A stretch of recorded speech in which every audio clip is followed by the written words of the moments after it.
So it's just.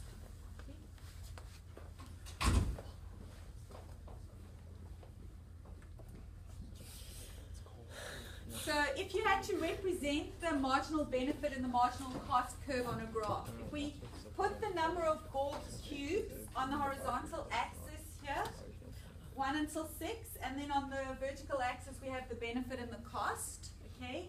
The first cube, the marginal benefit is 12, second cube it's 10, third cube it's 8, fourth cube it's 6, fifth cube it's 4, and then the sixth cube, the marginal benefit of adding that one extra cube is 2, okay?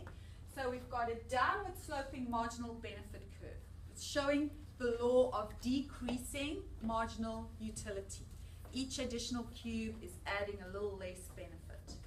Okay, then when we graph the marginal cost, okay, the marginal cost for the first cube was 3, and then after that it was 4, and so on. If we graph that, this gives us a marginal cost curve. It's upward sloping. It's showing us the law of increasing opportunity costs, that for each additional cube that we produce, we have to sacrifice more and more opportunities to produce coils. Okay?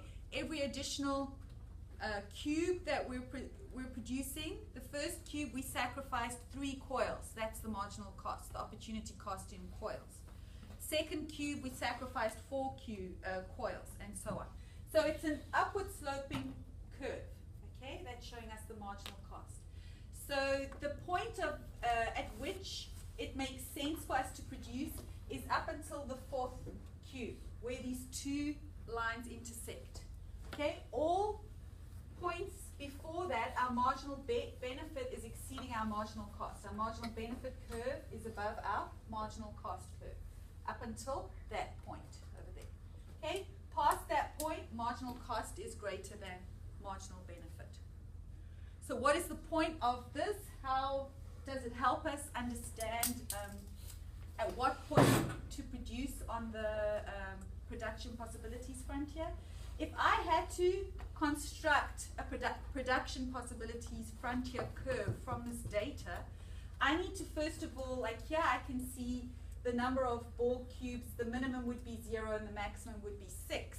But I need to work out how many coils in combination with each of those. So the way that I work out my number of coils is I add all my marginal costs together. These are the amount of coils we're giving up with every cube that we produce. It totals 33. So if we didn't produce any cubes, we'd be able to produce 33 coils. And then if we make 1 Borg cube, 33 minus the marginal cost, we'd be able to produce 30 coils, and so on. Okay, down up until the point where if we were just producing cubes, we wouldn't be able to produce any coils. So if I had to graph that, oopsie, let me just send that to the front.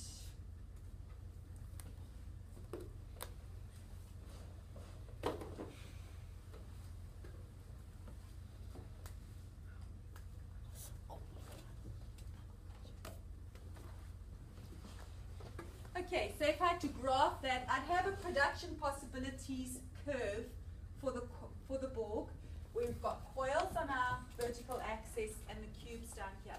And this shows all the different production possibilities if the only 2 products in the Borg economy was coils and cubes. So how do we decide at which point on this curve to produce? Well, the marginal analysis exercise you just did is showing us that. If we had to align these 2 graphs, and they work because the cube's on the horizontal axis like this, if we had to extend that up there, that's the point of allocative efficiency on that production possibilities frontier. Okay, at 4 cubes and 15 coils, that's where we're allocating our resources to the combination of coils and cubes that's going to maximize our satisfaction. Or the utility in this little simplified economy. Okay. Any questions? So this is just the way economists are trying to represent stuff that happens in the economy, just through simple pictures, through simple graphs. Okay? So turn to the person next to you and explain to them, what is marginal analysis? How does marginal analysis help people decide how much of a thing to consume? Okay, explain that to the person next to you.